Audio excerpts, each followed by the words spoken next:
Bon, je sais pas si ça vous dit, mais moi, j'ai bien envie de faire une petite vidéo comme à l'ancienne. C'est-à-dire, petit fond de speed drawing, là, où d'ailleurs je vais refaire mon personnage, parce que je trouve qu'il a un peu vieilli, l'autre, et où on va parler d'un sujet comme un autre. Je vais pas spécialement vous donner de dessin, mais je vais juste un petit peu débattre de mon avis sur, je cite, les personnes qui ont des sketchbooks beaucoup trop clean.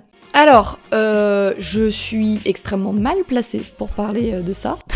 Je pense que vous l'avez remarqué. J'ai fait quelques sketchbook tours et mes sketchbooks sont, comment dire, relativement aboutis dans le sens où j'avais eu un commentaire sous ma vidéo qui me disait « Mais à ce stade-là, c'est plus un sketchbook tour, c'est un artbook tour. » Enfin, et sur le coup, je me suis dit c'est vrai qu'il a pas tort. C'est vrai que cette personne n'a pas tort. Dans le sens où le mot était mal choisi. Et en fait, je suis tombée sur une trend Instagram. Je sais pas si à la base ça venait de TikTok, mais en tous les cas, moi je l'ai vu sur un réel Instagram. Où en gros, vous aviez un audio qui disait « Voilà, moi je ne comprends pas ces artistes qui ont des sketchbooks super clean. Moi, quand j'ouvre mon sketchbook, mes dessins, c'est ça. » Et en gros, ça faisait des zooms sur des parties du sketchbook qui étaient vraiment pas terminées, pas abouties, ou vraiment des trucs faits pas à l'arrache, mais genre vraiment c'était par rapport aux autres dessins à côté, c'était un peu moins bon quoi. Ouais, voilà. Je sais pas comment le dire sans heurter la sensibilité des gens, c'est-à-dire qu'il y a pas de dessins moins bons que d'autres, mais il y en a certains, tu sens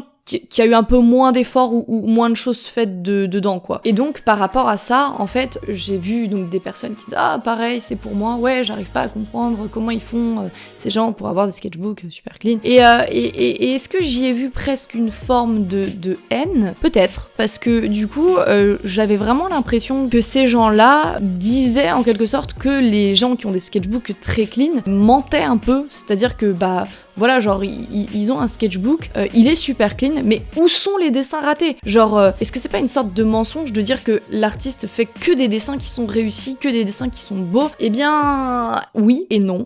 Dans le sens où, oui, c'est une forme de mensonge de montrer que les dessins qui sont réussis. Par contre, du coup, si tous ces dessins sont réunis sur le même support, donc le sketchbook, là où c'est un peu ma vision des choses, moi, le sketchbook, je le voyais plus comme vraiment un support, un recueil de dessins pour des choses abouties. Alors que certaines personnes, je pourrais presque parler de majorité à ce moment-là, considèrent le sketchbook vraiment comme, juste de quoi se faire la main, s'entraîner, dessiner rapidement, et pas vraiment avoir d'autres raisons de prendre ce sketchbook quoi. Donc c'est pour ça qu'il y a certaines personnes qui en fait ont des sketchbooks où à l'intérieur les dessins sont fouillis. Concrètement c'est ça. Après je dis pas, il y a certains artistes qui vont vous faire des sketchbooks remplis de gribouillages, de machins, de trucs pas aboutis, mais ce sera toujours fabuleux. En fait le truc c'est son niveau de dessin à la base. Si forcément moi j'ai un niveau de dessin qui pue, je vais pas forcément faire des jolies choses tout de suite dans mon sketchbook. Mais c'est le principe en fait, c'est de pouvoir s'entraîner et d'avoir un support dans lequel on fait des choses qui sont plus ou moins belles quoi. Pas forcément pour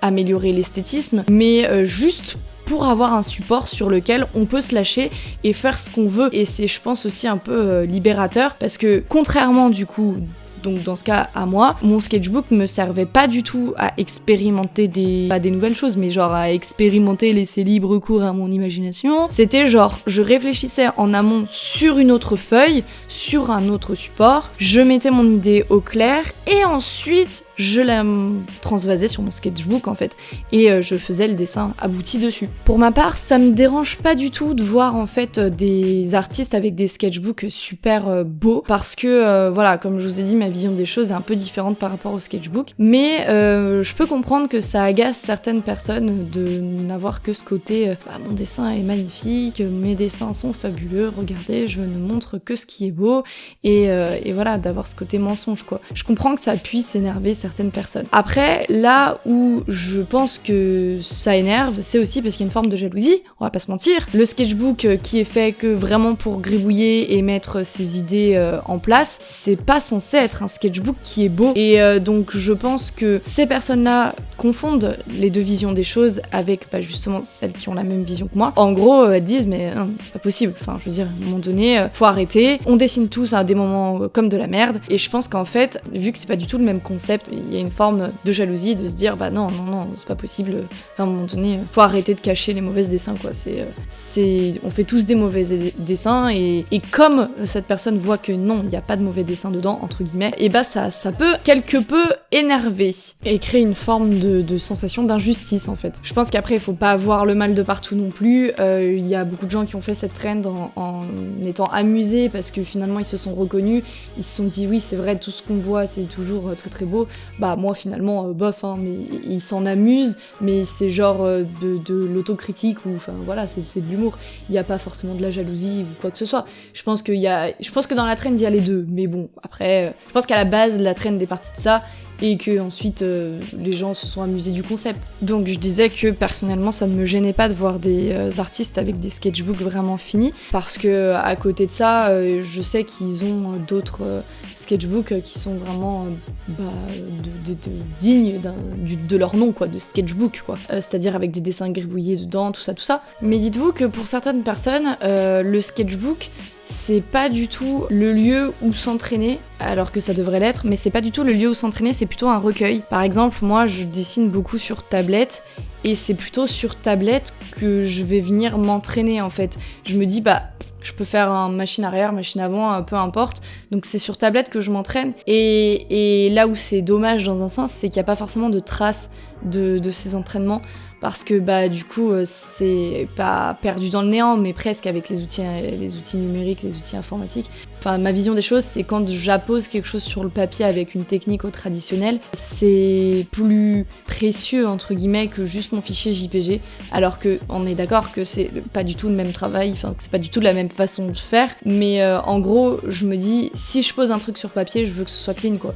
Enfin, c'est con, mais je sais que c'est pas du tout la façon de penser des gens, et que bah notamment les gens qui n'ont pas de tablette et qui n'ont pas d'ordinateur et qui n'ont que leurs feuilles pour dessiner, ce que je faisais aussi avant, bah forcément faut s'entraîner aussi, hein. Même si honnêtement mon intérêt pour le dessin s'est un peu décliné ces derniers temps, les entraînements, bon, j'en fais plus trop. D'ailleurs on voit que sur le dessin de mon personnage, j'étais partie au tout début dans l'idée de faire quelque chose d'ultra blendé, d'ultra épuré et tout, et je me suis dit non, en fait j'ai pas envie, j'ai envie de rester sur quelque chose de beaucoup plus simple, parce que bah j'avais moins envie d'y passer de temps tout simplement, alors qu'il y a encore 1 an ou 2, j'aurais passé vraiment beaucoup trop de temps sur juste une petite illustration de ce personnage. Je sais pas si c'est une bonne chose finalement aujourd'hui que j'ai cette façon de penser. Pour ma part, si je viens dessiner quelque chose au crayon à papier et que c'est posé, ce serait quelque chose de plus abouti que sur tablette où je peux me permettre de faire des erreurs. J'ai un peu dévié, ouais, carrément même. Pour conclure, je pense que voilà, les gens qui ont des sketchbooks très clean n'ont juste pas la même vision des choses que les gens qui considèrent le sketchbook comme un milieu d'entraînement finalement. Donc voilà, c'est un peu con comme conclusion, mais j'ai pas grand chose d'autre de plus à dire dessus, parce que chacun envisage le dessin comme il le ressent. Après, je peux comprendre que sketchbook, le nom est mal choisi si on veut faire des choses abouties. Je dirais plutôt recueil. Mais c'est c'est une appellation un peu normée, quoi. Genre, tu as un livre dans lequel tu fais des dessins, t'appelles ça un sketchbook en fait. Mais même si c'est pas vraiment le terme qu'il faudrait associer à ça. Je pense que j'ai tout dit, du coup je vais pas m'éterniser à répéter les mêmes choses. Simplement, je voulais vous remercier, maintenant que je sais qu'il n'y a pratiquement plus personne sur cette vidéo, parce que j'ai fait un ARG, je pense que vous l'avez remarqué. J'ai fait 5 parties dans cet ARG, et il y a eu toute une communauté qui s'est créée autour de ça. Et concrètement, j'étais super contente de voir chaque soir, du coup, parce que je sortais une vidéo chaque jour, de voir l'avancée de la situation, et j'ai pris énormément de plaisir à faire cet ARG. Et peut-être que je réitérerai la situation, mais je pense pas tout de suite. En tous les cas, c'était vraiment super cool. C'était une semaine où j'étais en vacances et où j'ai pu me permettre de sortir une vidéo par jour. Et je pense que si j'avais eu plus de temps libre, l'ARG aurait duré plus longtemps, l'histoire aurait été plus complexe. Mais malheureusement, le travail m'appelle et je suis obligée de faire des choses beaucoup plus abordables. Voilà. Merci encore en tout cas pour cette expérience que vous m'avez fait vivre à travers cet ARG. J'ai beaucoup aimé le créer et j'espère que vous avez beaucoup aimé y participer. Voilà, sur ce, je me casse, ciao.